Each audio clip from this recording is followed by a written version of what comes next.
भाजपा अध्यक्ष समीक भट्टाचार्य ने पीएम नरेंद्र मोदी को दी जन्मदिन की बधाई। बोले, पूरे पृथ्वी पर आज की तारीख में सबसे जनप्रिय नेता कोई है तो वो केवल नरेंद्र मोदी हैं। পৃথিবীর জনপ্রিয়তম রাজনৈতিক ব্যক্তিত্ব ভারতের প্রধানমন্ত্রী শ্রী নরেন্দ্র দামোদর দাস মোদীর ৭৫তম জন্মদিবসে পশ্চিমবঙ্গ রাজ্য বিজেপির পক্ষ থেকে তাকে অনেক অনেক অভিনন্দন, শুভেচ্ছা, তার দীর্ঘ জীবন এবং সুস্থ শরীর কামনা করছে। শুধু পশ্চিমবঙ্গ রাজ্য বিজেপি নয়, শুধু পশ্চিমবঙ্গ রাজ্যবাসী কিংবা ভারতবাসী নয়, পৃথিবীর যে কোনো প্রান্তে যে ভারতীয়ই আছেন তারা আজকের দিনটি উদযাপন করছেন, আনন্দের সঙ্গে পালন করছেন।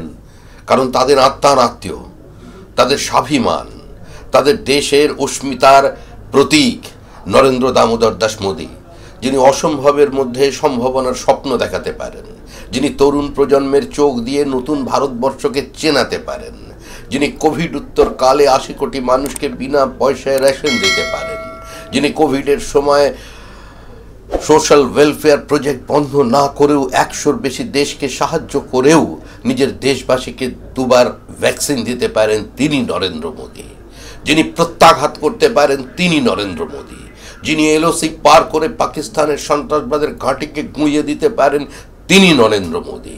তিনি যে কোনো স্যাংশনকে উপেক্ষা করে ভারতবর্ষের স্বদেশী, ভারতবর্ষের স্বাভিমান, ভারতবর্ষের আত্মমর্যাদাকে প্রতিষ্ঠা করতে পারেন, তিনি নরেন্দ্র মোদী। তার ৭৫তম জন্মদিবস, আমরা খুশি, আমরা আনন্দ করছি, দিনটিকে উদযাপন করছি আমরা আমাদের মতো করে। সমস্ত পশ্চিমবঙ্গ বিজেপির পক্ষ থেকে, সমস্ত রাজ্যবাসীর পক্ষ থেকে আমি আবার বলছি, গোটা দেশবাসী এবং গোটা পৃথিবীর ভারতীয়রা যে যেখানে আছেন তাদের আত্মার আত্মীয় নরেন্দ্র মোদী, तार ৭৫তম जन्मदिन। दिन भर की ताज़ा तरीन खबरों और ब्रेकिंग न्यूज़ के लिए बने रहिए स्पष्टता न्यूज़ के साथ।